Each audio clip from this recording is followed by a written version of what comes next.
রুমিন ফারহানা কাছে কোন অভ্যুত্থান বা বিপ্লব 36 দিন বা 1 মাসে হয় না। হ্যাঁ, কেউ যদি মনে করেন অল্প কয়েকদিনের আন্দোলনে হাসিনাকে দেশ ছাড়া করেছেন, তবে তারা বোকার স্বর্গে বাস করছেন। শেখ হাসিনার পালানো বিএনপির 16 বছরের আন্দোলনের ফসল গণবিস্ফোরণে শেখ হাসিনা পলায় গেছে। আন্দোলনকারী বিএনপি করেছে, ঈদের পরে আন্দোলন, আর কেউ করেনি। হ্যাঁ, ঘুম আর খুন হয়েছে খালি বিএনপি কর্মী, দেশ ছাড়া হয়েছে খালি বিএনপি কর্মী। আমরা খায় না খায় অ্যাক্টিভিজম করলাম, আমরা তো বিএনপি করি না, গল্লিক খাই না। সমাজ কি তাইলে আমাদের মেনে নেবে? বিএনপির আন্দোলন তো দেখেছেন, দেখেন নাই? গত 10টা বছর 10টা জনসভা করতে পারে নাই। ঈদের পর আন্দোলন করতে করতে শুনতে শুনতে কান পয়সা খুলে পড়েছে। প্রাণ ভয়ে পুলিশের আক্রমণে দাঁড়াইতে পারে নাই, নিজেরা আবার স্বীকার করেছে। খালেদা জিয়ার বাড়ির সামনে 2টা বালির ট্রাক সরাইতে পারে নাই, আবার আসিছে আন্দোলনের ক্রেডিট নিতে। বিএনপি 16 বছর কেন 1600 বছর ঈদের পরে আন্দোলনের ঘোষণা দিল, হাসিনার বলা যেত না। যখন আন্দোলন চলছিল তখন মির্জা ফখরুল কইছে বিএনপির নৈতিক সমর্থন আছে, শুধু সম্পৃক্ততা নাই। হ্যাঁ, শুনেন, আমরা এই আন্দোলনের সঙ্গে কখনোই সরাসরি জড়িত নই, আমরা তাদেরকে নৈতিক সমর্থন দিয়েছি। আর রুমিন ফারহানা বলে বিপ্লব তারাই করেছে, 1 মাসে বিপ্লব হয় না। তাহলে 7ই নভেম্বরে বিপ্লব কেমনে 4 দিনে হইলো? নভেম্বরের 3 তারিখ থেকে 7 তারিখ বিপ্লব। রাশিয়ার বিপ্লব কেমনে 10 দিনে হইলো? দুনিয়া কাঁপানো 10 দিন, ওই টাইমের উপরে একটা বইও আছে। বিপ্লব ক্ষণস্থায়ী, বিপ্লব অল্প সময় থাকে। বিপ্লব হইতেছে সেই মহেন্দ্র ক্ষণ, একটা মাহদীয় সময়, যখন একটা জনগোষ্ঠী তার জাতীয় আকাঙ্ক্ষার সর্বোচ্চ শিখরটা হুট করে ছুঁয়ে ফেলে, বিদ্যুৎ চমকের মতো বা লাফায় ওঠা ল্যাম্পের শিকার মতো। ওই সময় ওই জাতির উপরে আল্লাহর খেলাফত নাজিল হয়, তখন সেই হয়ে ওঠে দুনিয়ায় খোদার খলিফা, বিপ্লবের নাম। আর সেই অসামান্য মুহূর্তটাই বিপ্লব। আমরা ভাগ্যবান, আমরা পুরা জাতি ওই মুহূর্তটাই, ওই মহেন্দ্র ক্ষণের নায়ক, যার মধ্যে দিয়ে সৃষ্টিকর্তার পবিত্র ইচ্ছা আমাদের জাতির উপরে নাজিল হয়েছিল। এই জন্য এই শহীদের মৃত্যু নাই, তারা সময় আর কালকে অতিক্রম করে যায়। আমি কইছিলাম খোদা তাআলার দয়া ছাড়া বিপ্লবে বিজয়ী হওয়া যায় না। খোদা তাআলা সাহসের আবাবিল পাখি পাঠানো লড়াইয়ের ময়দানে খোদা তাআলার সাথে জনগণের একটা স্পিরিচুয়াল কানেকশন ছাড়া বিপ্লব সফল হয় না। মুয়াজ্জিনের ডাক শুনে সবাই, আপনি রুমিন ফারহানাকে বিএনপি কে খোদা তাআলার জায়গায় বসাইতেছেন? নাউজুবিল্লাহ। বিপ্লবের মালিক সৃষ্টিকর্তা, আপনারা না। আপনি বিপ্লবের নায়ক হইলে আপনি মাইকের সামনে চিল্লাইতেন না। অবশ্য ভুলভাল চিল্লান। কইতেছে 18 সালে নাকি বিএনপি নির্বাচন প্রত্যাখ্যান করেছে। শুনেন,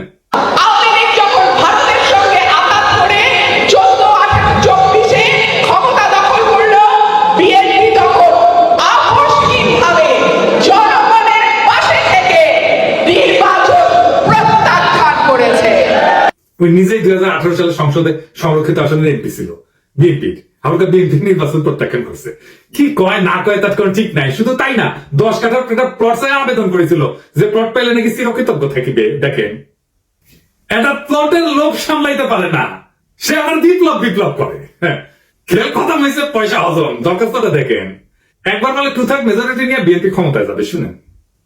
আবার বলে বিএনপি নেতা কর্মীদের কন্ট্রোল করা যাচ্ছে না, কেন্দ্রে জানায় কোনো লাভ হচ্ছে না। শুনেন, বিএনপি নেতা কর্মীদেরকে মাঠ পর্যায়ে কন্ট্রোল করা যাচ্ছে না, চাঁদাবাজির সঙ্গে যুক্ত, জমি দখলের সঙ্গে যুক্ত, টেন্ডারবাজির সঙ্গে যুক্ত।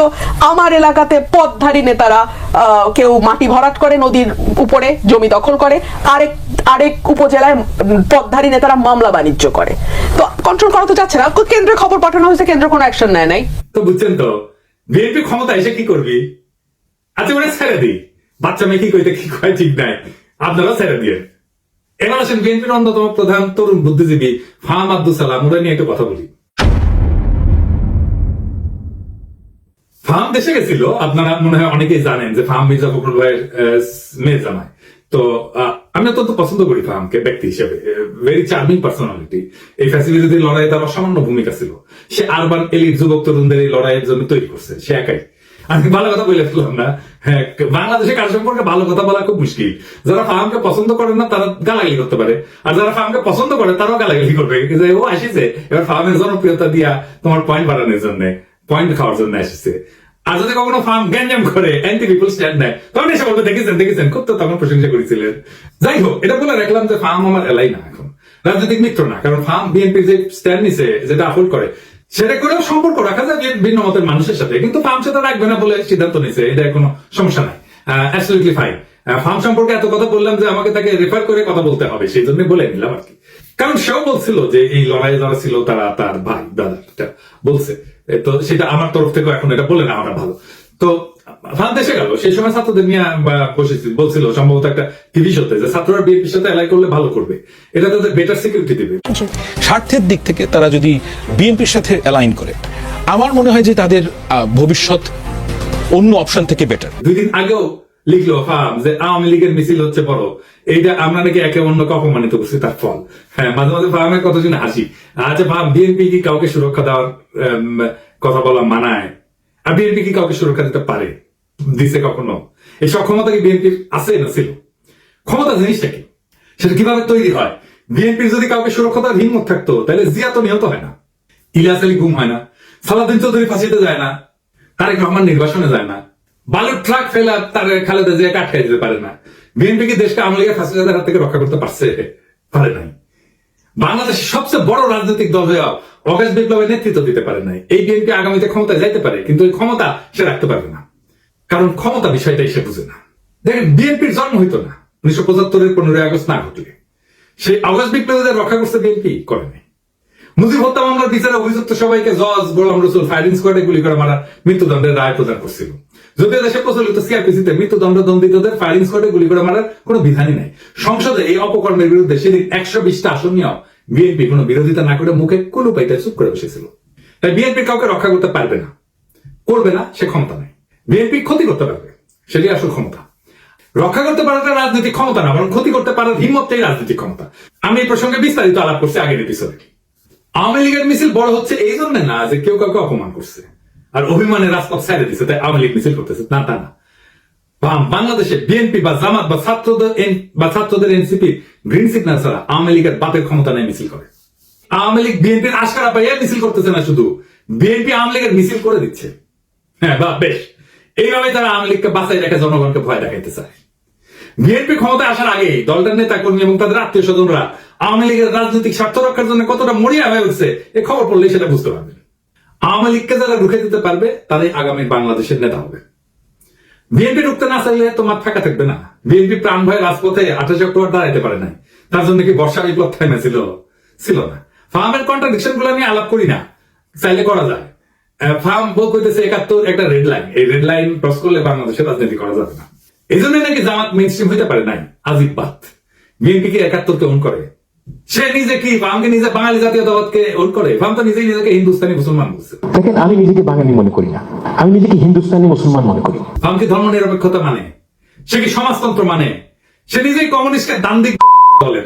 সেই বাক্সা চায়, আবার ইউরোপিয়ান এনলাইটমেন্ট চায়। দান্দিক বোকাচোদা আর কি।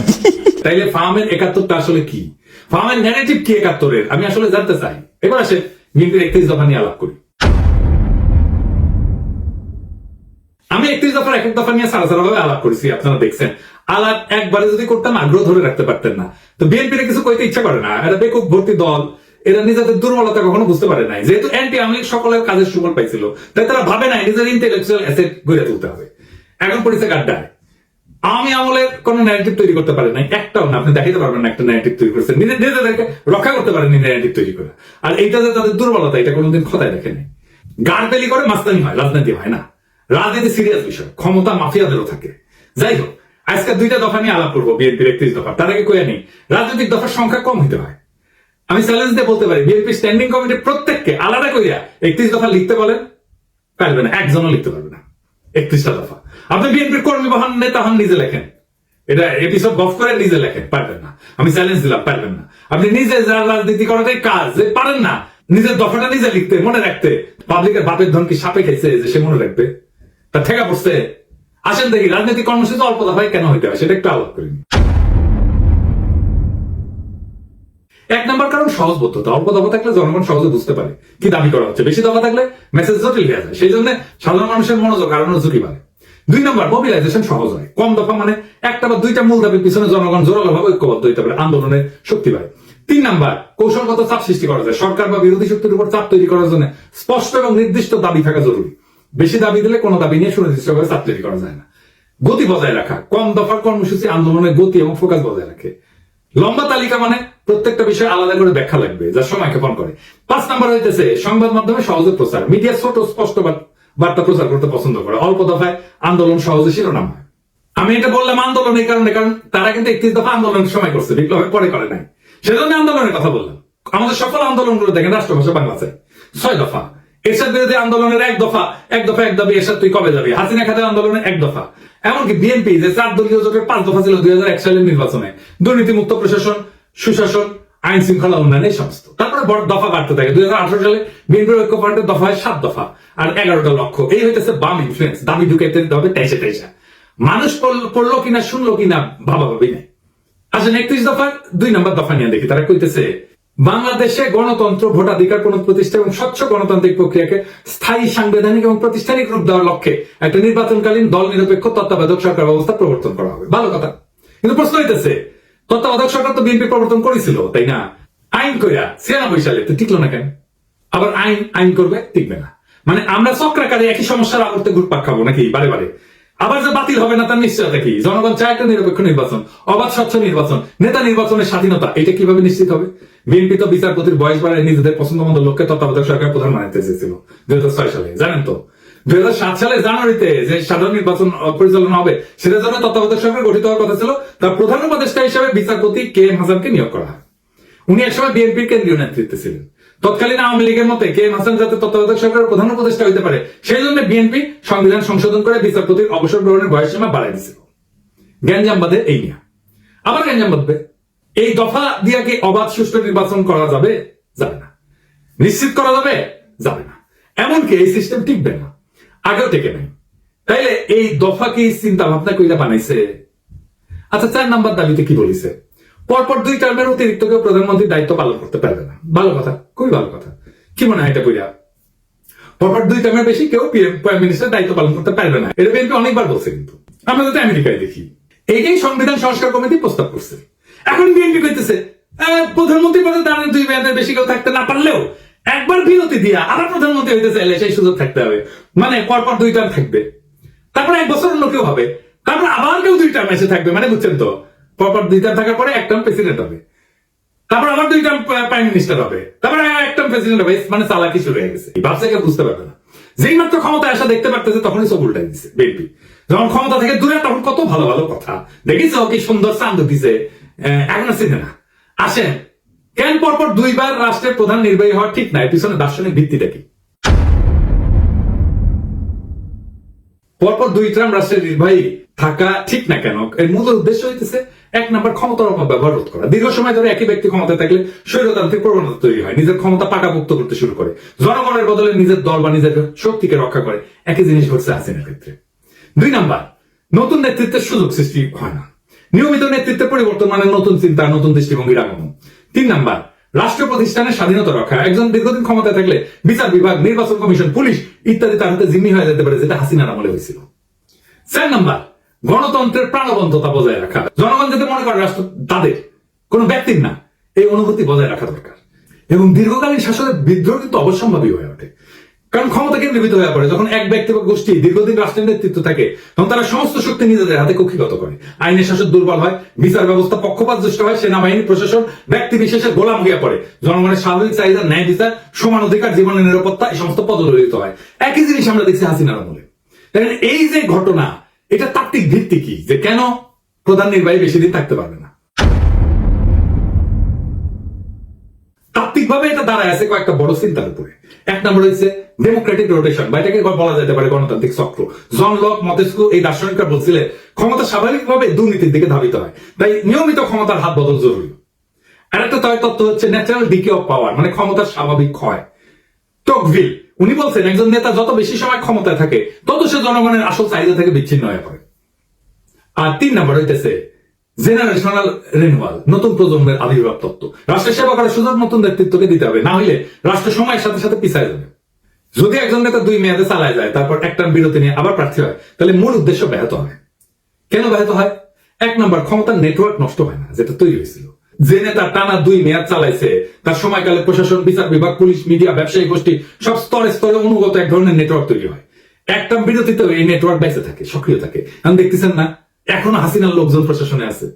তো উনি যখন আবার প্রার্থী হয় এই শক্তিগুলো তাকে সুবিধা দেয়, ফলে নতুন প্রতিদ্বন্দ্বিতা বা নতুন নেতৃত্বের সুযোগ প্রকৃত অর্থে হয় না। 2 নম্বর, জনগণের মনস্তত্ত্ব পাল্টায় না।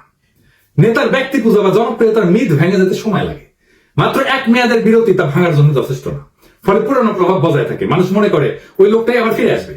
3 নম্বর, প্রশাসনিক নিরপেক্ষতা থাকে না, নির্বাচন কমিশন, পুলিশ, সরকারি যন্ত্রপাতি তাদের পুরোনো বছরের জন্য অপেক্ষায় থাকে, ফলে নির্বাচন প্রতিযোগিতামূলক হয় না, গণতন্ত্র দুর্বল হয়। 4 নম্বর হইতেছে নতুন প্রজন্মের নেতৃত্ব বাধাগ্রস্ত হয়। যখন পুরোনো নেতা আবার ফিরে আসার সম্ভাবনা রাখে, তখন নতুন ব্যক্তিত্ব উঠে আসতে ভয় পায় বা বাধাগ্রস্ত হয়, গণতন্ত্রের নবায়ন থেমে যায়। তত্ত্বে যতই বলা হোক না কেন, অনেক রাষ্ট্রনায়ক নিয়ম ভেঙে আজীবন ক্ষমতা ধরে রাখার পথ তৈরি করছে।